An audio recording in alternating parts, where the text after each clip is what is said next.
When my wife was packing for her work trip, I noticed birth control pills among her things. But I just had a vasectomy. Later that evening, I quietly swapped them for a powerful laxative and smiled, saying, "Good luck at the conference." I could only imagine the embarrassment she faced in front of her colleagues. It's 2 a.m., that cursed hour when the world is silent except for one sound, specifically designed to test human sanity. A steady, passive-aggressive drip, drip, drip. The kitchen faucet, my nightly nemesis, is back at it. Each drop feels like the universe is tapping Morse code for "you married wrong." Meanwhile, my wife Madison is sleeping beside me like she's auditioning for a mattress commercial, mouth slightly open, breathing deep, absolutely unbothered. If peace had a face, it'd be hers. If insomnia had a victim, it'd be me. I stare at the ceiling for a while, hoping the noise will magically stop or I'll spontaneously lose hearing in one ear. Neither happens. Instead, the drip syncs perfectly with my heartbeat, like some twisted duet. Finally, I throw off the covers and sigh, the kind of sigh that lets the whole house know I'm suffering. Madison doesn't move. Of course not. She sleeps through thunderstorms and fire truck sirens. I once accidentally set off the smoke alarm making popcorn. She rolled over and mumbled, "Get the insurance papers." I grabbed my old wrench from the toolbox, the one I inherited from my dad along with his sarcastic streak and high blood pressure, and shuffle into the kitchen wearing boxers and disappointment. The tile's cold, the air's colder, and I can smell last night's takeout judging me from the trash can. The faucet gleams like it's mocking me. "All right, you metallic demon," I mutter, crouching down to work on the pipe. That's when I see it. The open travel bag sitting on the counter. Madison's bag. Normally, I'd ignore it. She travels for work all the time, chasing business strategies and networking opportunities, which is corporate for overpriced cocktails and pretending to like people named Chad. But something about the way the bag gapes open catches my eye. Inside, her usual stuff: lip gloss, perfume, charger, conference badge. Then my gaze lands on a familiar blister pack. Birth control pills. At first, my brain doesn't compute. It's like spotting a bear in your backyard. You just kind of stare, thinking, that's weird. Then it hits. I had a vasectomy, a whole-ass, medically verified, paperwork-signed vasectomy. My swimmer's retired, gold watch ceremony, and everything. So why the hell would Madison need these? I freeze, wrench in hand, mouth slightly open, heart pounding so loud it almost drowns out the dripping. Almost. My first thought, maybe they're old. Maybe she just hasn't thrown them away. My second thought, maybe she's taking them for something else, from hormonal stuff, right? My third thought, maybe I'm an idiot grasping for excuses. Ding, ding, ding, we have a winner. I sit back on my heels, staring at the pills like they might explain themselves. They don't. The little pink compact gleams under the kitchen light, innocent and damning all at once. I can actually hear my dad's voice in my head. "Son, if something doesn't make sense, it's because someone's lying." He'd probably pat my shoulder, hand me a beer, and tell me to lawyer up. I laugh softly, because what else can you do when your life suddenly feels like a bad sitcom? I even picture the laugh track audience gasping in unison as the camera zooms in on the pill pack. "Oh no, he found the evidence." Cue theme music. I reach out and pick it up. It's open, one pill missing. I turn it over, checking the label like some detective in boxers. It's new, prescription date from 2 weeks ago. Any delusion I had about leftovers evaporates. My throat goes dry. I put the pills back exactly as I found them, careful not to disturb a single thing. The dripping pipe is still leaking, by the way, because the universe loves timing.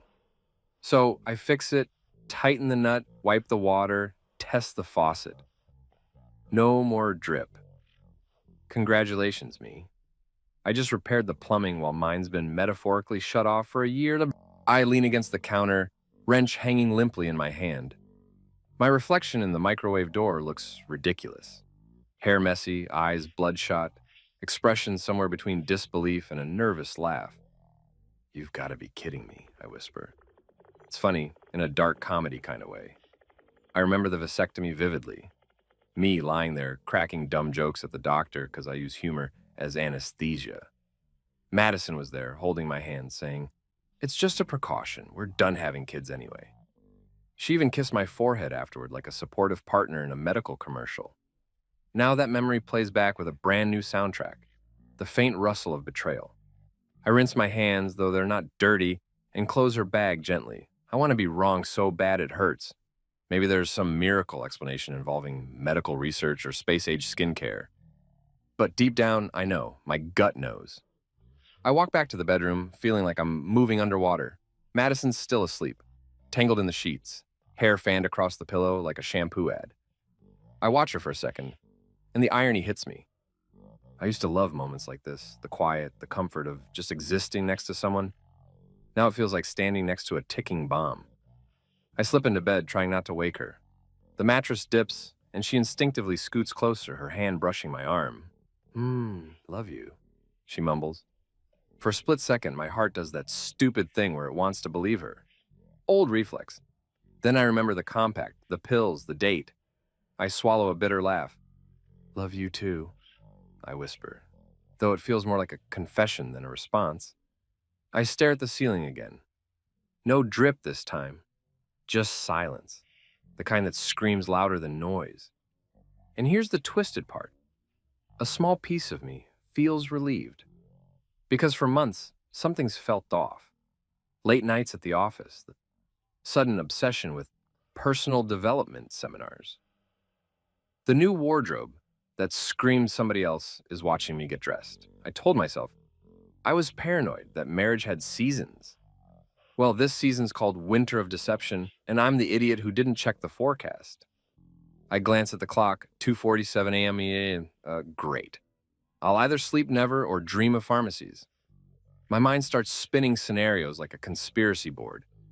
Madison sneaking around, mystery man with too much cologne, hotel receipts, fake conferences. I almost laugh again because it sounds too cliche to be real. But cliches exist for a reason, right? They're what happens to people who don't pay attention until the drip becomes a flood. I turn on my side, watching her chest rise and fall. She looks peaceful, beautiful even. The kind of beauty that makes you want to believe she couldn't possibly be guilty of anything uglier than using too much conditioner. And yet, a thought hits me, sharp, cold. If she's cheating, I don't want to explode. I want to understand. I want to see the full picture before I act, because once I act, there's no going back.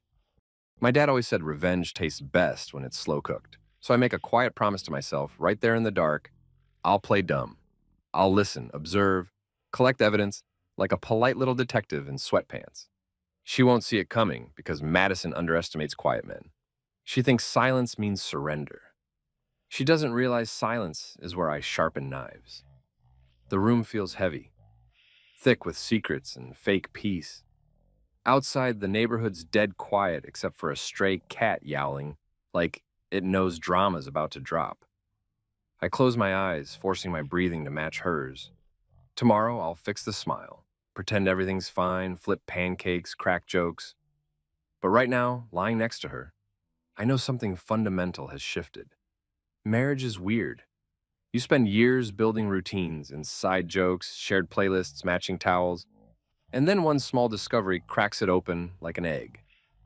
Suddenly, you're analyzing everything. The way she said, good night, the delay before she answered texts, the new perfume that a coworker recommended. It all rearranges itself into a story you wish you hadn't read. I whisper to the dark, you really messed with the wrong plumber, Mads. It sounds ridiculous, but it helps. Humor's my armor, sarcasm my shield. If I start crying now, I'll never stop. I roll over and face the wall. My brain replays the drip sound even though it's gone. Each phantom drop reminding me that every leak starts small. One crack, one oversight, one moment you didn't double check. I fixed the pipe tonight, but the damage isn't in the plumbing. It's in the trust. And unlike faucets, there's no wrench for that. Sleep doesn't come easy. When it finally does, it's shallow and restless. Full of warped dreams where wrenches turn into microphones and Madison's whispering love you on a stage lit by flickering fluorescent lights. I wake just before sunrise, heart pounding, drenched in sweat, not sure if it's the dream or the truth that scared me more. The drip's gone, but the realization isn't. It echoes louder than any noise could. My marriage is leaking, and no amount of tightening will hold forever. The next morning smells like burnt coffee and betrayal. The sun's streaming through the blinds like it's mocking me for still being here, playing the role of loving husband. Madison's already up, humming off key in the kitchen. Normally, I'd find that cute. Today, it sounds like a war chant. I drag myself out of bed, pull on sweatpants, and glance in the mirror. I look like the before picture in an antidepressant ad. When I walk into the kitchen, she's flipping pancakes with that fake domestic bliss energy influencers post on Instagram. "Morning, babe," she says cheerfully, as if she didn't just leave her secret pills in plain sight last night. "Sleep okay?" "Like a baby," I reply, forcing a smile. "Woke up every hour crying." She laughs, but it's that tight kind of laugh people use when they're deciding if you're joking. I sit down at the table, and she pours coffee into my mug like nothing's wrong. "Got a big day today," she chirps. "Conference prep. I'm flying out tomorrow morning." I sip my coffee, bitter, perfect. "Seattle, right?" She nods, brushing her hair out of her face. And I notice she's wearing that navy blouse, the one she calls her power shirt. Translation: the one that gets her the most compliments from men who think cologne equals charisma. "Just a few days," she adds quickly. "Team building, strategy sessions, networking, you know how it is." Yeah, I know exactly how it is.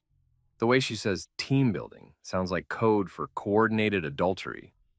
"Networking sounds exhausting," I say, stabbing a pancake like it owes me money. "It's not so bad," she says, eyes sparkling. "Connor Blake's going to be there." There it is, the name, Connor. I've heard it before, casually dropped here and there, always with that little uptick in her voice, the one that says, "I'm pretending this guy doesn't make my serotonin spike." I swallow a bite, chew slowly. "Connor, right? The consultant guy?" She nods eagerly, completely missing the sarcasm dripping off my words. "Yeah, the one I told you about. He's brilliant. He's been mentoring me, helping me think more strategically about my career." I want to ask, strategically, as in horizontally, but I don't. I just raise an eyebrow and say, "Sounds educational?" "Oh, it is," she says, flipping another pancake like she's performing for Food Network. "You'd love him. He's super creative, really innovative." "Uh-huh," I mutter. "Bet he is." Madison's phone buzzes on the counter. She glances at it, smiles, and types a quick reply before I can even blink. I don't have to look to know who it is. I've seen that grin before. It's the same one she used to give me before she remembered who I actually am. "Conference updates?" I ask casually. "Yeah," she says too quickly. "Just coordinating schedules." "Schedules, right." I take another bite, nodding like I'm buying it. "Gotta make sure those panels are lined up." She blinks. "Panels?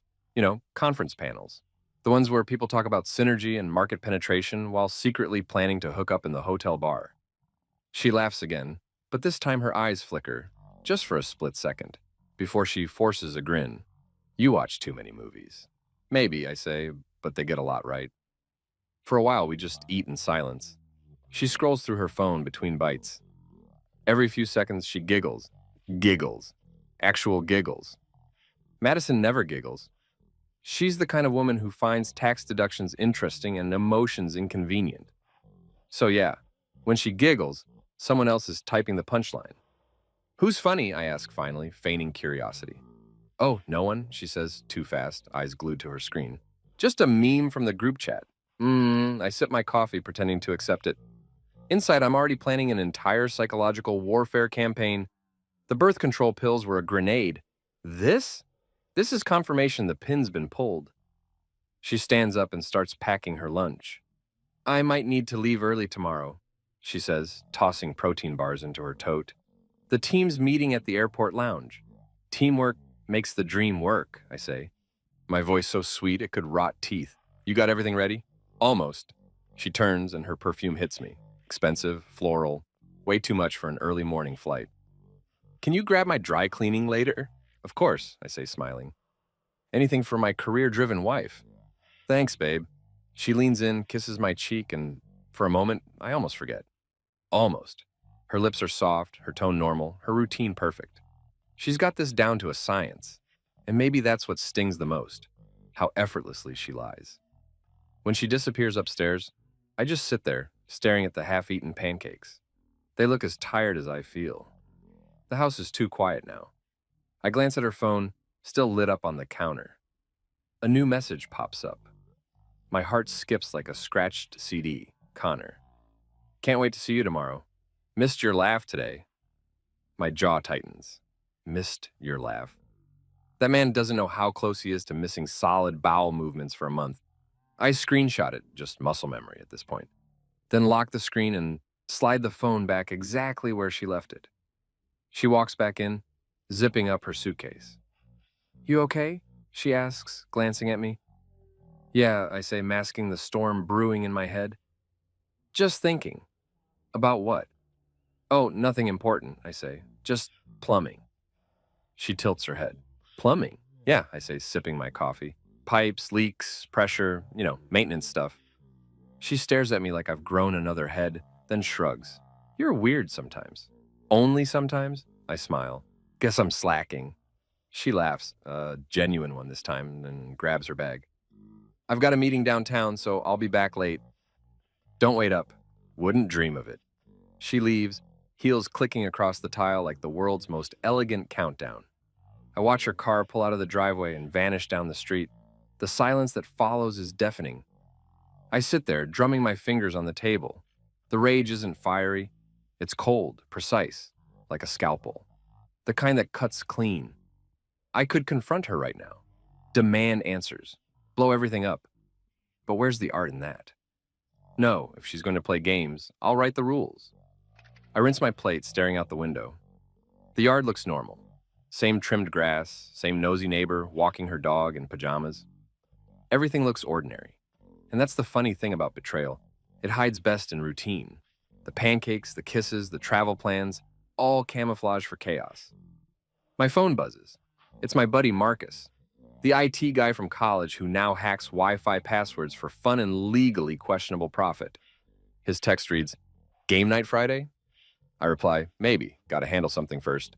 He sends back a meme of a raccoon holding dynamite. Don't do anything illegal without me. I laugh, the first real laugh of the morning, and text back, "Define illegal." I clean up the kitchen, still thinking about Connor. The name alone sounds douchey. Probably a guy who wears fitted vests and says things like, "Let's circle back." I can already picture him. Slick hair, smug grin, probably thinks Coldplay is deep.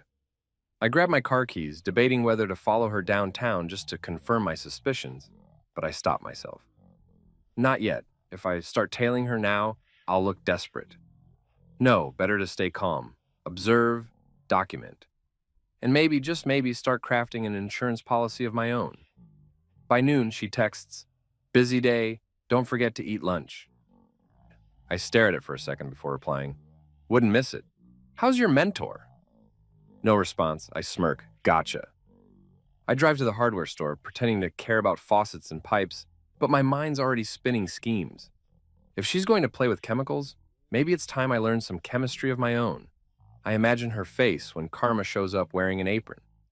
By the time I get home, she's texted again. "Sorry, crazy meeting." Connor's idea blew everyone's mind. Yeah, I bet it did. I resist the urge to reply something nuclear and just text back, "Bet it did. You always did love surprises." She doesn't answer. Figures. The rest of the evening drags like a Monday in purgatory. I make myself dinner, spaghetti and cynicism, and scroll through Netflix without watching anything. The quiet stretches on until it's suffocating. Finally, I grab my phone and open the calendar. "Conference in Seattle," she said. That gives me time. Time to plan, prepare, and make sure her little getaway turns into the most memorable trip of her life. I close my eyes, picturing her laughing at her phone this morning, whispering Connor like it's a secret worth keeping. My jaw tightens again. Fine, she wants to play pretend? I'll play pretend. She'll never see it coming. And for the first time since last night, I feel something new. Not sadness, not rage. Purpose. Tomorrow, the games begin. By the next morning, I'd reached that level of calm that's scarier than rage. The kind where you're sipping coffee, scrolling the news, and planning psychological warfare like you're ordering pizza. Madison was in the shower singing Shivers by Ed Sheeran, which felt painfully ironic considering I was about to give her a reason to experience actual shivers. Her suitcase sat half open on the bathroom counter. all perfectly packed. Makeup, perfume, business suits, the usual props for conference wife theater. The pink compact case sat right on top, mocking me like a neon sign flashing lies in here. I stared at it while stirring my coffee. My hand didn't even shake. That's when I knew I was in dangerous territory, the kind of calm that makes therapists nervous. But before I turned into the world's most sarcastic vigilante, I needed supplies. Not bullets or blueprints, just something far more poetic. Laxatives. Yeah, you heard that right. Super strength, digestive Armageddon grade laxatives. The kind pharmacists warn old ladies about. When Madison left for her team meeting, I grabbed my keys, threw on my hoodie, and drove to the nearest drugstore. The place smelled like antiseptic and bad life choices. The clerk, a teenager with pink hair and eyebrow piercing, gave me the "are you dying or pranking someone" look when I slapped 3 boxes on the counter. Uh, she said slowly. These are in industrial strength. Perfect, I said, deadpan. They're for a prank video. She tilted her head. You're filming someone using these? I smiled. Let's just say someone's been full of crap for a while, and it's time for nature to take its course. Her eyebrows rose. Sir, you might want to consider therapy. Oh, I have, I replied. But this is cheaper. I left with a paper bag full of poetic justice and the satisfaction of a man taking control of his narrative.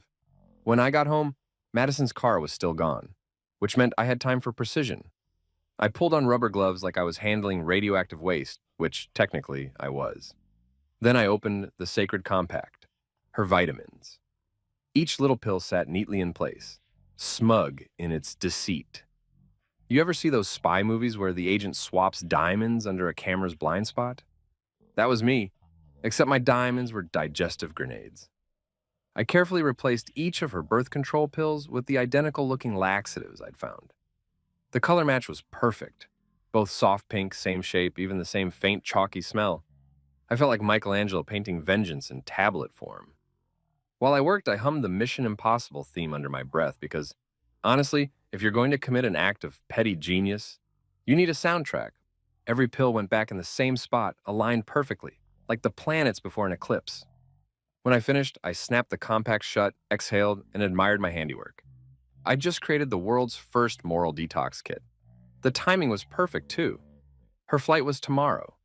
That meant my little gifts would kick in right about the time she'd be smiling over appetizers with Connor, mentor of mischief, Blake. As I cleaned up, I thought about what kind of person I was turning into. The kind who plants laxatives in his cheating wife's purse. Not exactly the hero you root for, but honestly, heroes get screwed, strategists survive. Around noon, Madison came home.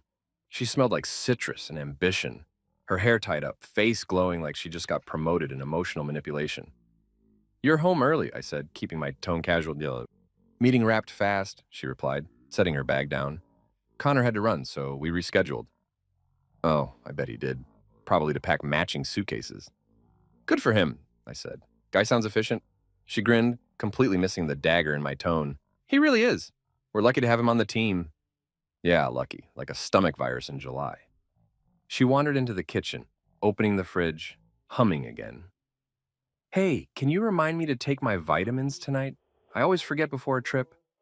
My grin almost betrayed me. Don't worry, I said softly. I won't let you forget. She smiled, oblivious, and I swear, the universe winked back at me.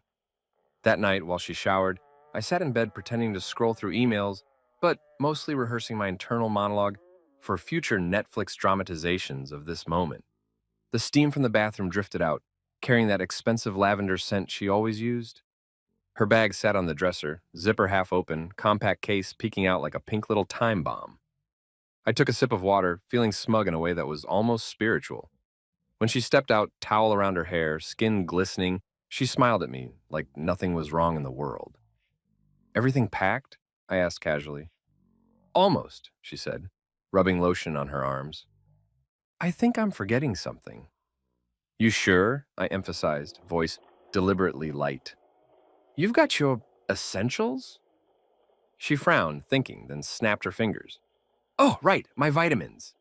She zipped open the bag, grabbed the compact, and dropped it into the side pocket. Good catch, babe. Anytime, I said, giving her a grin that probably should have tipped her off if she wasn't blinded by guilt and perfume. She walked over, kissed me on the forehead, and said, "You're my rock, you know that?" I almost laughed out loud. "Yeah," I said, voice calm. "Solid as they come."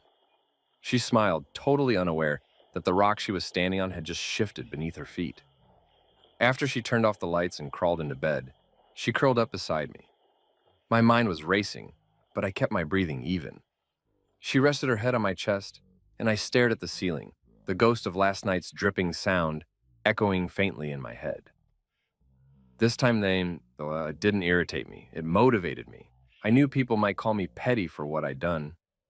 But here's the thing. Betrayal demands creativity. Anybody can scream, throw things, or walk away. It takes real art to make karma punctual. I lay awake for hours thinking about Connor. I pictured him with his stupid, innovative smirk, talking about synergy, while pretending not to stare at Madison's legs. I wondered if he had any idea he was about to experience secondhand consequences. He probably thought he was invincible, the office golden boy. Well, gold melts under heat, and my plan was about to light the furnace. The next morning, Madison was up early, buzzing with excitement. "Flight's at 9, she said, brushing her hair while checking her phone. Connor texted, "They're meeting at the lounge first." "Oh," I said, pretending to be impressed. "Team strategy, right?" She nodded, missing the sarcasm completely. "Yep, we've got a presentation on new marketing funnels." "Funnel," I muttered. "That's one word for it." She raised an eyebrow. "What?" "Nothing," I said quickly, standing and stretching. "Just thinking about plumbing again." She rolled her eyes. "You and your pipes." "Yep," I said, smiling faintly. "It's all about pressure and timing." She laughed, kissed me goodbye, and grabbed her suitcase. "I'll call you tonight," she said cheerfully. "I'll be waiting," I said, and meant it, just not for the reasons she thought. After she left, I watched her car pull away until it disappeared down the street. Then I leaned against the doorframe and exhaled. It was strange. Part of me felt powerful, the other part hollow. Love and revenge mixed like bleach and ammonia, intoxicating, but you can't breathe for long. I poured myself another cup of coffee and stared at my phone. My thumbs hovered over Marcus's name. He was my chaos consultant, the friend who once hacked his ex's Spotify just to replace every playlist with breakup songs. If anyone could appreciate what I'd done, it was him. I texted, "Operation Vitamin Swap complete."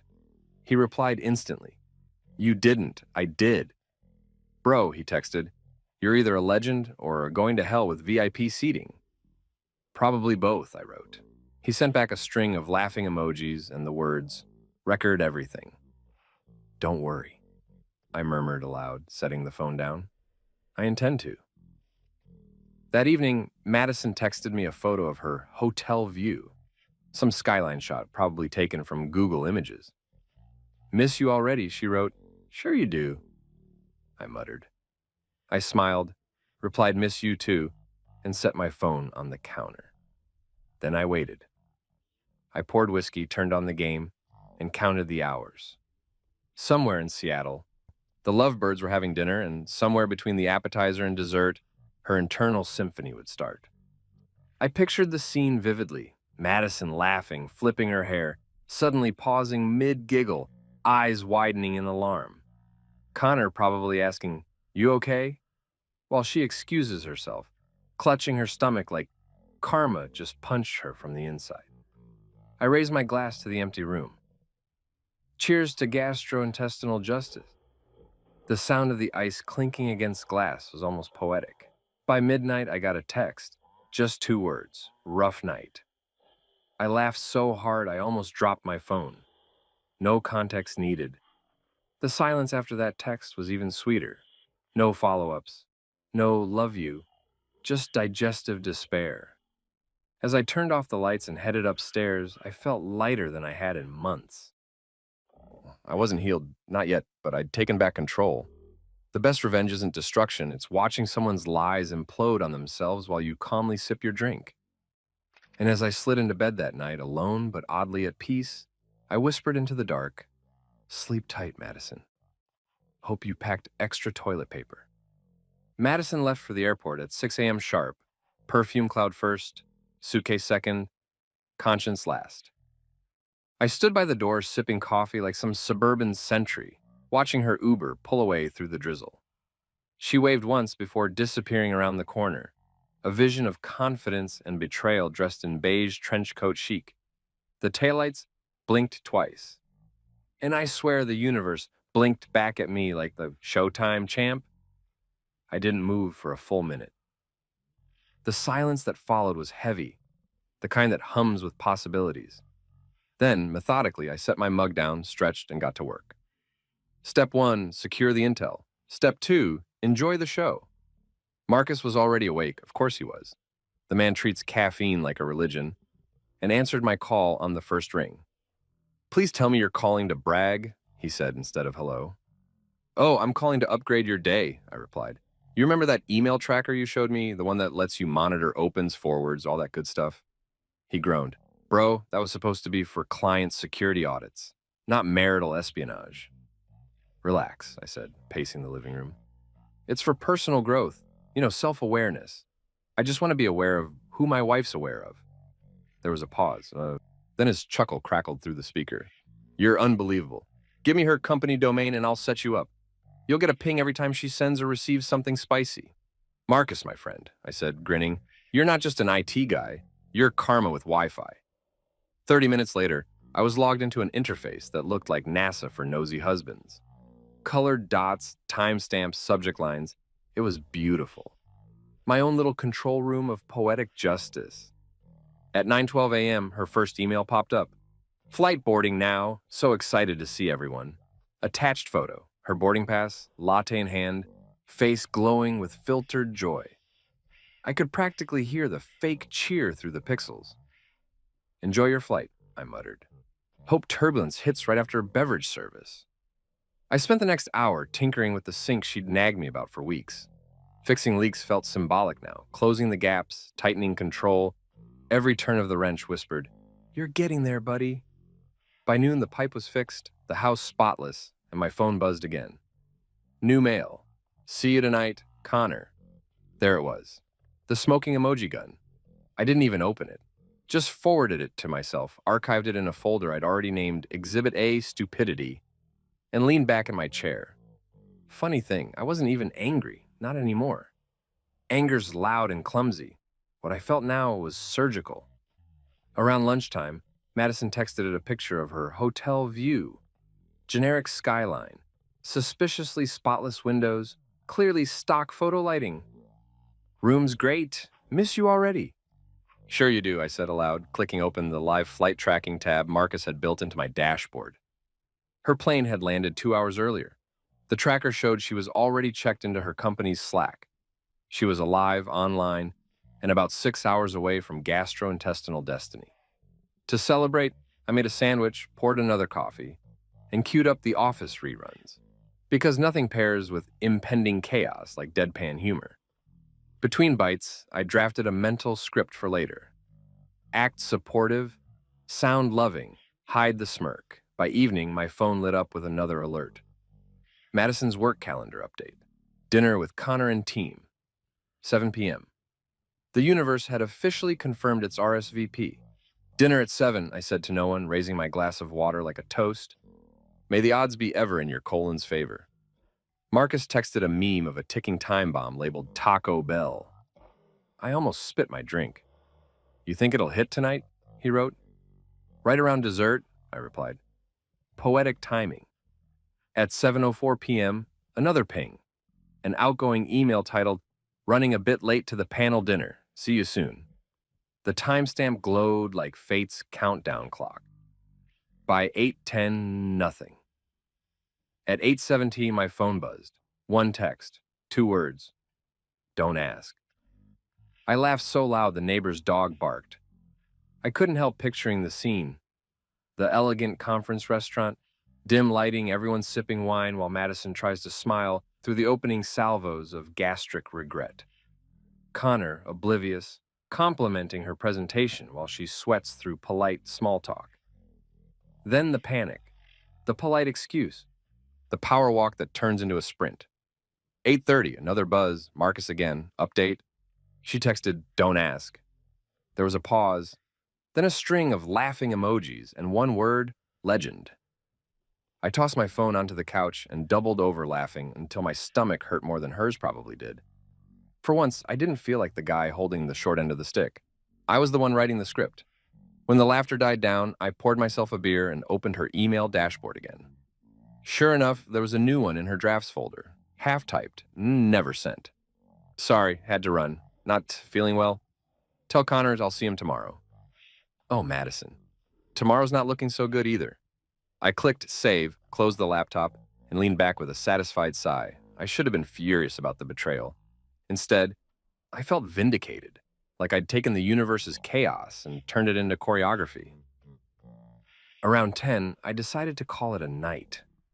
Before heading upstairs, I glanced once more at her texts. Nothing new since Don't Ask. I imagined her curled up in a 5-star hotel bathroom, questioning her life choices, and whispered, "Sweet dreams, sweetheart. May the porcelain gods grant you mercy." Sleep came easy for me that night. Maybe it was the beer, maybe the justice. Probably both. The next morning, sunlight poured through the blinds, warm and smug. My first thought was that I didn't hear dripping. My second was that I hadn't heard from Madison. Usually she spammed morning check-ins like a Hallmark intern. I checked my phone. No texts. Curious, I opened the email tracker. There they were, 3 messages from her sent between 2 and 4 a.m., all flagged urgent. The first read, "Had bad food reaction. So embarrassing." Connor and the team were so sweet about it. The second, "Doctor says maybe a bug. Need rest. We'll miss morning session." And the third, "Love you for being so patient with me." I almost snorted coffee out my nose. Patient? Lady, I'm practically a saint. I sent back a short reply. Hope you feel better. Stay hydrated. Classic husband tone. Warm, supportive, devoid of suspicion. The kind of text that makes cheaters underestimate you harder. Marcus called an hour later, voice already grinning. "So, did Karma board the flight or what?" "Oh, she boarded," I said. "She even upgraded to explosive seating." He wheezed, laughing.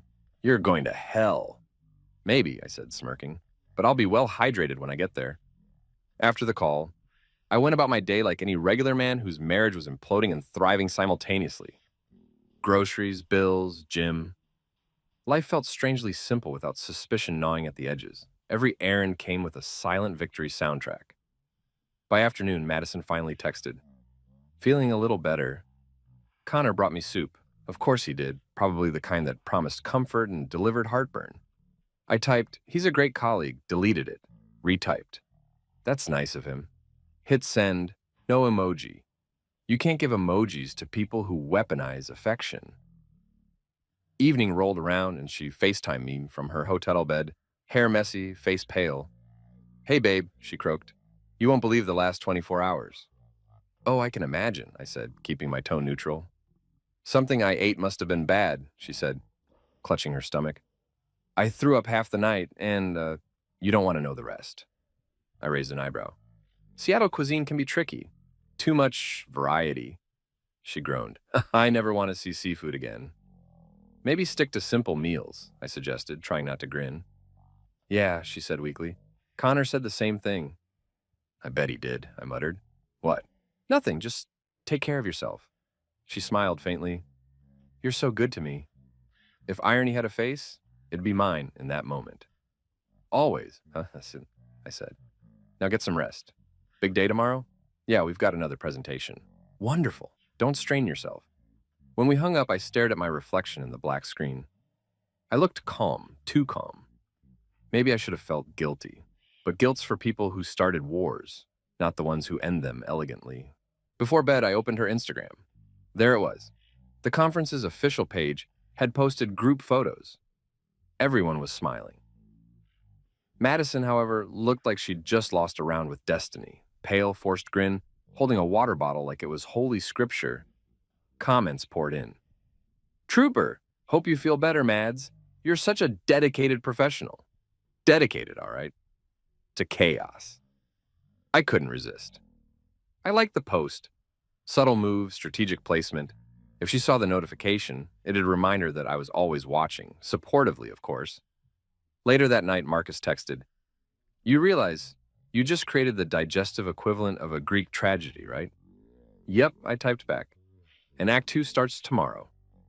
The next morning, a new email appeared in my tracker. Flight change request. Apparently, she was trying to come home early. The subject line said it all. Need to rest and recuperate. Of course you do. Karma's not done with you yet, sweetheart. I poured another coffee and smiled. Watching someone's lies unravel isn't instant gratification. It's a slow-motion masterpiece. Every rough night, every forced smile, every fake apology waiting to be born, all of it was leading somewhere. And for once, I wasn't the clueless husband cleaning up the mess. I was the conductor, baton raised, ready for the symphony of consequence to reach its crescendo. As I closed my laptop, I whispered, "Bon appetit, Connor. Hope you like your mentorship sessions spicy." The house felt lighter again, the pipes quiet, the air still. I'd fixed the leaks, inside and out. For the first time in months, I didn't dread the silence, I owned it. You know that feeling when you're scrolling through your phone, waiting for Karma to post an update? That was me the next morning. Bleary-eyed, half-dressed, coffee in one hand, justice in the other. My screen lit up like it had news from the front lines. Because, well, it did. My personal battlefield was the Seattle Marriott Ballroom, and the soldiers were Madison's intestines. The first ping came at 8:42 a.m., a new email from her. Subject line, "Great first day." Panel was amazing. Meeting with Connor later for dinner. I stared at the message like it had just insulted my mother. The tone was way too chipper, like she hadn't just turned the conference into a live-action Pepto-Bismol commercial.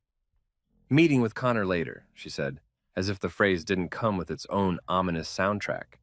I pictured her typing it while sipping electrolyte water, pretending she didn't have flashbacks to the Marriott restroom. The audacity. I took a slow sip of coffee. "All right, Madison," I murmured. "Let's see how long that confidence lasts." By noon, nothing. No new emails, no texts, no pings, just silence. The kind of silence that hums like anticipation. I went about my day pretending to be a functioning adult. Grocery run, a call with a client, fixing a squeaky cabinet door, but really, I was waiting for Karma to clock in again. Then, at 6:55 p.m., I got the update. A text. "Dinner soon." Feeling much better. Connor picked a place with amazing seafood. Seafood. I nearly dropped my phone. I actually laughed out loud in the middle of my kitchen. "Oh no, honey," I said to nobody. "No, you did not just tempt fate with oysters." I sat down, grinning like a man about to watch a sequel he didn't ask for, but absolutely deserved. I could almost see the movie trailer in my head.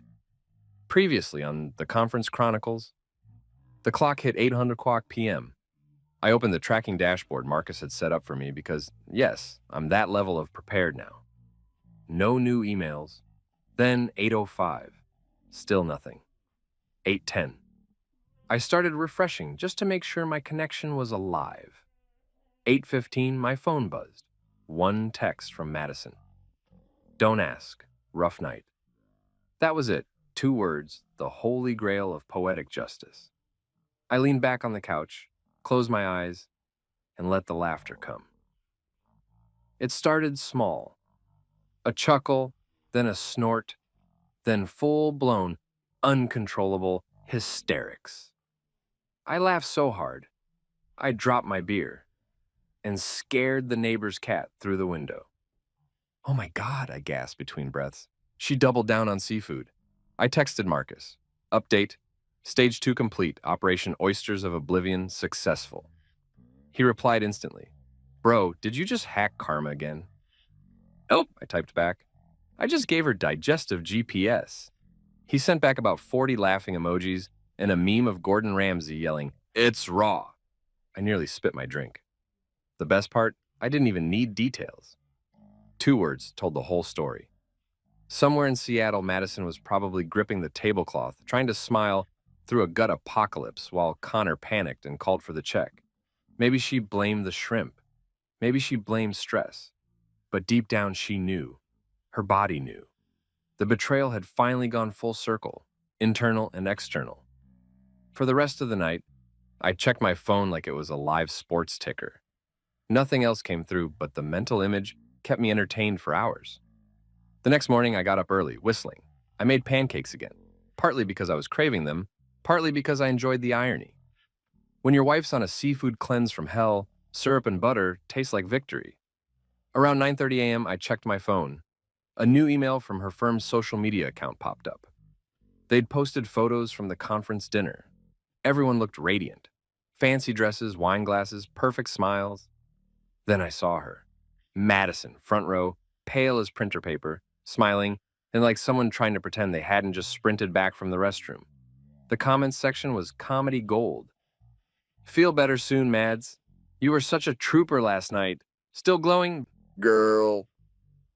Oh, she was glowing all right. Probably from dehydration. I screenshotted the post and sent it to Marcus. Live footage from Disaster Central. He texted back, I can't breathe. Is that a bottle of water or holy water in her hand? I zoomed in on the photo. Probably both, I said out loud, grinning. The best part? The hashtags. Hash, team building, conference goals, and dedication. I laughed so hard my stomach hurt. Madison's version of dedication involved PowerPoint slides and porcelain altars. I kept scrolling, and sure enough, there she was in another shot, standing next to Connor. He looked uncomfortable, like a man whose mentee had just made his dinner memorable for all the wrong reasons. My favorite part? The caption. Our leaders inspiring confidence and resilience. I raised my coffee mug in salute. To resilience, I said. May it hold through turbulence on the flight home. The rest of the day passed in this weird haze of satisfaction and disbelief. It's not that I enjoyed her suffering. Okay, maybe a little. But mostly, it was about balance. For months, I'd been gaslit into feeling paranoid, like my instincts were defective. Turns out, they were just Wi-Fi enabled. Later that afternoon, she called. Her voice was soft, weak. Hey, babe. Hey, I said, casual. How's Seattle treating you? She groaned. Don't even ask. I caught some stomach bug or food poisoning or something. I barely made it through the dinner. Oh no, I said, keeping my tone steady. Everyone else okay? Yeah, she muttered. Just me. Wow, I said. Unlucky, must have been something you took. Silence, just long enough for the tension to become visible through the phone. Then she said, what's that supposed to mean? Nothing, I said quickly, too quickly. Just, maybe your stomach's sensitive. She sighed. I hate this. I was supposed to present tomorrow, but I can barely move. Rest up, I said kindly, and drink lots of water. Hydration's key. She murmured something grateful and hung up. I set my phone down slowly, smirk fading into a thoughtful expression. The funny thing is, a part of me wanted to feel bad. Like, okay, maybe I'd taken it too far. But then I remembered the pills, the texts, the fake smiles. The sympathy evaporated faster than her appetite. That night, Marcus came over with beer and wings. You, my friend, he said, dropping onto the couch, are an artist. Michelangelo painted ceilings. You painted karma. I grinned. It's all about brush control. He opened his beer. So what's next? Nothing, I said, taking a sip. I'm just going to sit back and enjoy the reruns. Karma's doing great on its own. He laughed. You're scary when you're calm. Calm is where the power lives, I said. You can't throw punches if you're too busy swinging. Around 9 p.m., another ping from her email dashboard. Subject, apologies for missing the session. Feeling under the weather, but we'll be back tomorrow.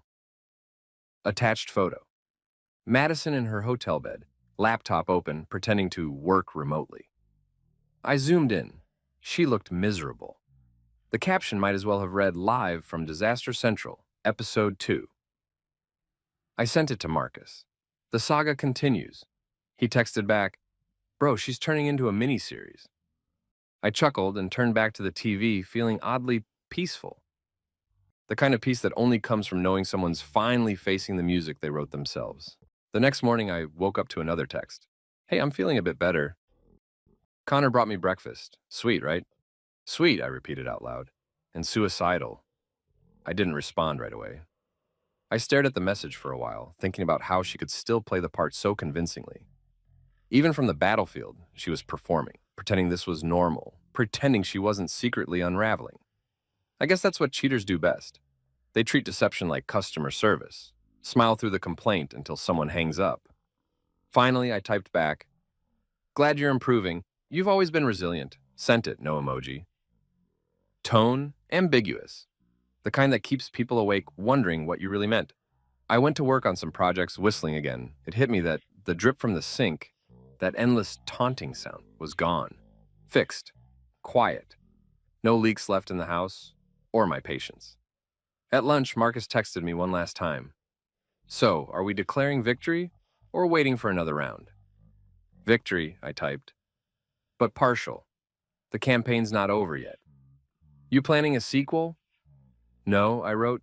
"Just waiting for the ending she writes herself." He replied with a gif of someone dropping a mic. That evening, I checked my inbox one last time before bed. A new email notification popped up. From Madison. Subject line, "Miss you. Can't wait to be home." I opened it. Just a short paragraph about how grateful she was for me, how she couldn't have handled this without my support, and how she'd make it up to me when she got back. I stared at the screen for a long time. The words looked sincere, but sincerity's just decoration when it comes from a liar. I smiled anyway, typed back a simple, "Can't wait either, get some rest." Then I deleted the email, shut the laptop, and went to bed smiling. Because I knew one thing for sure. She wasn't sleeping easy, not tonight, not for a while. By day 2 of Madison's Seattle work trip, I'd already learned something important about betrayal. It doesn't just hurt, it schedules itself. It shows up in your inbox at 9 a.m., attaches pictures of people pretending to work, and CCs your pride. I woke up early that morning, made myself a breakfast that didn't taste like heartbreak, and opened my laptop like it was Christmas morning for Petty Husbands. The conference's official account had already posted a fresh batch of photos on Instagram. The caption read, "Day 2, collaboration, creativity, and coffee." Cute. Except Madison didn't look creative. She looked like she'd been through an emotional exorcism. There she was, third from the left, pale and glassy-eyed, clutching her water bottle like it contained salvation. The comments were a masterpiece. "Feel better, girl. Still shining through it all. You're such a trooper." Oh, she was trooping, all right. Straight through the consequences of pharmaceutical sabotage and bad life choices. I leaned back, sipping my coffee, grinning at the screen. Somewhere in Seattle, my wife was sitting through a panel about market synergy, while her insides hosted a rebellion. And that, my friend, is what I call poetic alignment. The phone rang. Marcus, naturally, he lived for updates now like I was streaming a live reality show. "Morning, Mr. Karma," he said. "What's the latest from the battlefield?" "Day 2, I said. "The troops are holding the line, but morale's low." He laughed so loud, I had to move the phone away from my ear. "You're insane." She posted anything? Photos. She looks like a ghost trying to fake enthusiasm. "Classic conference face," he said. "You realize you've turned this into a sport, right?" "I prefer the term performance art," I replied. I could hear him snickering. "You're scaring me, man. What happens when she comes home?" "Ah," I said, staring at the screen. "That's the season finale." By lunchtime on Wednesday, Madison's voicemail landed in my inbox. I didn't pick up when she called because, honestly, I wanted to savor it. Her voice sounded weak, like someone narrating their own karma documentary. "Hey, babe," she croaked. "Crazy stomach bug hit me out of nowhere. Can you believe it? Everyone's fine but me. Must have been something I ate." I hit replay just to hear it again. Must have been something I ate. I almost applauded. 10 out of 10 delivery. A masterclass in unintentional irony. I texted her back. "Hope you recover fast. Maybe try staying hydrated." It took her 2 hours to respond. "You're sweet. I'm drinking tons of water. Miss you." I read that, laughed, and whispered, "Sure you do." That night, I decided to up my surveillance game. Marcus had already set up access to her email, but I wanted visuals. So I did what any rational man in 2025 would do. I checked the conference's public live stream. Apparently, they were broadcasting a segment called Empowering Tomorrow's Leaders. I clicked play, and there it was. The Marriott ballroom full of bright-eyed professionals pretending they weren't hungover. And then I spotted her. Madison, my wife, sitting front row, hair perfect, smile fake, posture immaculate. For a second, I just watched her, trying to remember what it used to feel like when I believed that smile was real. Then the camera panned, and there he was, Connor Blake, Mr. Mentor himself. Square jaw, tailored suit, smug face that screamed LinkedIn influencer. He leaned toward her at one point, whispered something, and she laughed a little too hard. I didn't even feel anger anymore. Just amusement. Because if she thought this was subtle, she clearly underestimated the observant power of a betrayed man with Wi-Fi. Half an hour later, I refreshed her inbox again. A new message. Subject, thanks for checking on me. Sender, Connor Blake. I swear, the winking emoji was the cherry on this sundae of stupidity. I opened it. The body said, glad you're feeling better. Dinner tonight? There's a place near the waterfront. Low lighting, great view, just the two of us. Promise no seafood this time. I actually clapped. Oh, Connor, I muttered. You magnificent moron. I forwarded it to myself, Exhibit B. Then I forwarded it to Marcus, who texted back 5 seconds later. This dude is writing his own obituary. Pretty much, I replied. I'm just the archivist. Later that evening, around 7, another text from Madison arrived. Heading to dinner with Connor to thank him for being so sweet. Don't wait up. Wouldn't dream of it, I said aloud. By now I could almost picture the scene. Dimly lit restaurant and overpriced entrees, two people pretending to discuss work while toe-flirting under the table. I imagined the conversation. Connor probably saying something like, you're so strong for pushing through your illness. Madison blushing, playing coy, pretending she wasn't mentally drafting excuses. And somewhere between her pretending and his grinning, I imagined her stomach growling like a thunderstorm.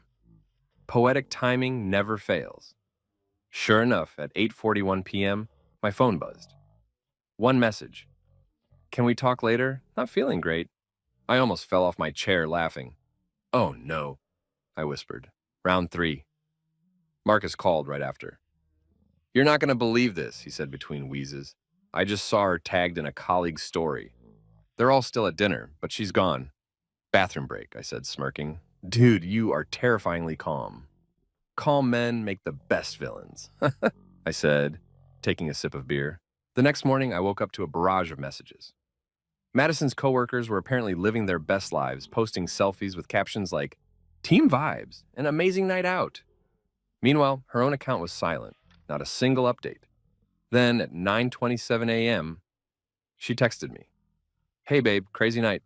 I think I'm coming down with something serious. Connor's getting me medicine. I didn't even bother replying immediately. I made myself breakfast first. Eggs, bacon, black coffee. The breakfast of the emotionally liberated. When I finally responded, I wrote, hope he gets the right prescription. Something gentle. She didn't reply. By noon, the conference organizers posted another update. Group photo. Bright daylight, smiling faces, no Madison. The caption read, Day 3. Some of our team members are resting, but the show goes on. Resting. What a polite euphemism for redecorating a hotel bathroom. Marcus texted again, man, she's out sick. Her coworkers just tweeted about missing her on the panel. Yeah, I replied. Guess her system's just rejecting lies. He sent back, bro, you're dangerous with metaphors. That evening, my phone rang. Madison again. Her voice sounded rougher than before. Soft, raspy, full of pity-seeking undertones. Hey, she croaked. Hey yourself, I said lightly. How's the glamorous life of conference stars? She sighed. Don't even.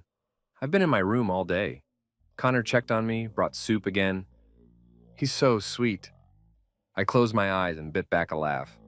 Yeah, he sounds like a real helper. He's just being kind, she said defensively. Of course, I said, feigning innocence. He's always so generous with his time. Why are you being weird? She asked, her tone shifting. Just tired, I said. Late night, Oh, she said softly. I miss you. That was the part that got me. The I miss you. Not because it felt genuine, but because she said it like it was a line she'd rehearsed. I exhaled. Rest up, I said finally. You'll need your strength for your flight home. Yeah, she whispered. Can't wait. Neither could I. After hanging up, I just sat there in silence, staring at the dark window reflection of myself. My own face looked different, calmer, sharper. Revenge has a weird side effect. It makes you see yourself clearer. Not the angry version, not the desperate one, the controlled one. I thought about how easily people rewrite stories. In Madison's version, she was probably the devoted wife with a random stomach bug, suffering nobly while working hard for her career. In mine, she was an actress finally slipping out of character. And I decided something right then. When she came home, I wouldn't confront her with yelling or tears. No, that's what amateurs do. I'd let her hang herself with silence. The one tool guilt fears the most. I spent the rest of the night cleaning the house, folding laundry, wiping counters, straightening the mail. There's something cathartic about order, especially when your life's been chaos. By midnight, the place looked perfect. Before bed, I checked her email one last time. A new message from Connor. Hope you're feeling better. I'll stop by in the morning before you head to the airport. My grin returned. Oh, please do, I murmured. Say your goodbyes while you still can. I forwarded that one too. Exhibit C. Evidence was piling up like confetti. I lay down, staring at the ceiling, listening to the hum of the quiet house. No leaks, no dripping, just silence. The kind that means you've finally taken back control. The next morning she texted, heading home soon, can't wait to see you. I typed back, me too, safe travels, and I meant it, just not in the way she thought. Because while she was boarding her flight, clutching her water bottle and pretending her stomach wasn't holding a grudge, I was preparing for the next act. The homecoming. The grand reveal. The final test to see how long she could keep lying when every word she spoke already echoed through my inbox. Karma had done its part. Now it was my turn to finish the story. By the time Madison's flight landed, the house looked like a commercial for forgiveness. Candles lit, soft music playing, countertops spotless. You'd think Martha Stewart had staged the aftermath of a scandal. I wanted the place to scream normal, because nothing messes with a liar's head like calm. It's unnerving, like smiling at a raccoon that knows it's been caught stealing. I parked myself at the kitchen island, scrolling through emails like I hadn't been tracking her every digital breath for days. My phone buzzed. Marcus. She landed yet? He asked. Touchdown 15 minutes ago, I said, staring at the flight tracker. Operation Halo begins, he laughed. You naming your acts now? It's theater, I replied, and the audience is just me, Karma, and a plate of pancakes. I hung up when I heard the garage door open. Her suitcase wheels echoed across the tile. Click, click, click, like a countdown clock. Then she appeared in the doorway, still in her airport clothes. Jeans, oversized sweater, sunglasses perched like she was shielding herself from guilt's glare. She looked tired. Not the I need sleep tired, the my soul wants a refund tired. Hey, babe, she said weakly, dropping her bag. God, I'm so glad to be home. Welcome back, I said, keeping my tone warm enough to confuse her. How was the conference? She sighed, rubbing her temples. Don't start. It was awful. Oh, no, I said, widening my eyes just slightly. Food poisoning? Her head snapped up. How did you... I shrugged. You mentioned feeling sick, remember? Must have been something you took. She blinked a little too long. Yeah, I guess so. The pause stretched between us like invisible barbed wire. Then she gave this forced laugh. You're funny. You always know how to make me feel better. Funny's my survival mechanism, I said, smiling faintly. Want me to heat something up? Or are you still on the bland food and regret diet? She winced, but managed to laugh. Just tea. I watched her move around the kitchen. Slower, careful, like each step hurt. She opened cabinets she'd known for years, as if checking if something inside had changed. And maybe it had. The air itself felt different, charged. She finally sat across from me with her mug, both hands cupped around it like she was trying to absorb stability. I can't wait to sleep, she murmured. That hotel bed was awful. Bet, I said. You sure that's the only thing that kept you up? Her eyes flickered. Quick, defensive. What's that supposed to mean? Nothing, I said smoothly, just making conversation. She stared at me for a long moment, searching my face. The silence stretched so long and the kettle whistled again like it was trying to cut the tension. Then she exhaled, forcing a chuckle. You're weird sometimes. Only sometimes? I smiled. Must be getting better at it. Later, while she unpacked upstairs, I followed casually under the pretense of helping. Her open suitcase was a map of deceit, travel receipts, perfume-stained scarves, and that pink compact. I leaned against the doorway. You bringing souvenirs this time? She glanced back. Not really. Just tired. I nodded toward the counter. You left your vitamins out again. She froze mid-fold, then turned slowly. What? Your vitamins, I repeated, holding up the compact I'd placed neatly beside her bag. Gotta keep up with those, right? Her smile twitched. Right, my vitamins. I set it down and walked past her to the window, pretending to admire the view. Crazy thing about trips, I said lightly. They really help you see what's essential. Yeah, she said, voice tight. Perspective's good. I turned just enough to catch her expression. Her eyes darted from me to the compact, back to me. She knew.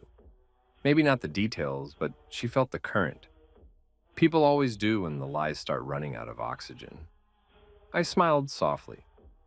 Glad you're home, Mads. Really. She forced a smile, too bright. Me too. That evening I decided to play host. I cooked real food, not takeout, and even opened a bottle of wine. She perked up at that, clearly relieved. Nothing says false security like a romantic dinner with a man you think you've successfully fooled. Halfway through the meal, she finally relaxed. You know, she said, I miss this. What, food that doesn't fight back? She laughed for real this time. You're terrible. Tell me about it, I said, sipping wine. So, Connor checked in on you? Her fork froze midair. Yeah. Just to make sure I was okay. He felt bad about dinner. Ah, I nodded. And such a caring coworker. Truly mentor material. She gave a nervous chuckle. Don't be jealous. I'm not jealous, I said, eyes steady on hers. I'm observant. The color drained from her face, and for a second, I saw it. The flicker of fear. That microscopic crack when someone realizes their secrets aren't secrets anymore. I leaned back, smiling. I actually saw some of the conference photos. Looked like fun. She blinked. You saw those? Of course, you looked pale. Her eyes dropped to her plate. I told you, I was sick. Oh, I know, I said softly. It must have been a real gut-wrencher. She looked up sharply. What's that supposed to mean? I took another sip of wine and smiled. Nothing. Just glad you survived. Would have hated to lose you to shellfish and shame. Her jaw clenched. Why are you acting like this? Like what? Like you know something. I set down my glass slowly, deliberately. Because I do, Madison. The silence hit like a thunderclap. She stared, eyes wide, searching for a way out. What do you mean? I reached for my tablet on the counter, tapped the screen, and tilted it toward her. The email subject line glowed like neon. See you tonight? Her face drained completely. You... Yep, I said. Read the whole thing. Very professional correspondence. You hacked my email? I fixed your plumbing, I replied dryly. Seems like I'm good at locating leaks. Her voice broke. Ethan, it's not what you think. Oh, no way, I interrupted, smiling thinly. It's exactly what I think, probably less. She started crying, actual tears, mascara streaks, trembling hands. I messed up. Okay, it was stupid. He meant nothing. I exhaled, slowly shaking my head. You don't take birth control for nothing. Her lips parted, but no words came. The silence that followed was worse than shouting. Finally, I stood, gathering the plates. Dinner's over. Ethan, please, she said, following me. I'll end it, I swear. It was a mistake. Mistakes are forgetting your anniversary, I said, not turning around. This was a PowerPoint presentation with hotel reservations. She sobbed quietly. I don't want to lose you. I put the dishes in the sink and turned back, meeting her eyes. You already did. She slept in the guest room that night, or at least pretended to. I could hear her pacing, whispering on her phone once, probably to Connor. I almost pitied him, almost. He didn't realize he'd stepped into a story where the husband doesn't break down. He plans. I spent the night drafting an email to my lawyer friend, Rosa. She owed me a favor after I helped her brother get a job. Subject, urgent, separation papers. By sunrise, my decision was done. I wasn't angry anymore, just clear. Clarity is colder than revenge. It's surgical. When Madison came downstairs the next morning, eyes puffy, voice small, she looked like a child who'd broken something expensive. "Can we talk?" she whispered. "Sure," I said, flipping pancakes. "Because symmetry matters. We started with pancakes, we end with them." She sat quietly, twisting her fingers. "I'll quit my job if you want. I'll block him. Delete everything. Please, Ethan." I set a plate in front of her. "You don't need to do any of that." Her eyes brightened. "I don't?" "No, Matteo," I said calmly. "Rose is drafting separation papers. You'll be free to mentor each other in peace." The hope drained from her face so fast it almost made a sound. "You're joking." "Do I look like I'm joking?" Tears welled again. "You can't just throw away everything." "You threw it," I said, cutting her off. "I'm just sweeping up." She stood, trembling. "You're cruel." "No," I said, finally meeting her eyes. "I'm consistent. You just forgot what that looks like."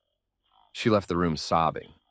I sat there, eating pancakes, the syrup tasting sweeter than justice should. That afternoon, Rosa called. "You sure about this, Ethan?" "Positive. She cheats, you humiliate her, and you still want to go through with legal separation? No reconciliation?" "Reconciliation's for people who believe the leak can be patched," I said. "I'm replacing the whole pipe." She laughed softly. "All right, papers will be ready tomorrow." After the call, I felt light, not happy and just free. The kind of freedom that hums quietly behind your ribs, reminding you you've survived something. Madison didn't speak to me for the rest of the day. I didn't need her to. The silence said more than words ever could. When I finally passed by the guest room that night, I noticed her compact case sitting on the dresser, lid open. She'd replaced the pills. New pack, same color. Poetic, really. I stood there for a long moment, then whispered, "Careful what you swallow next time." When I finally went to bed, the house was still. No dripping, no crying, no lies bouncing off the walls. Just quiet, clean quiet. I thought about everything: the drip, the wrench, the pills, the emails, the looks. Every piece of the story had led here, to this steady calm. It wasn't revenge anymore. It was resolution. Before sleep took me, I sent one last text to Marcus. Operation complete. Leak fixed. System stable.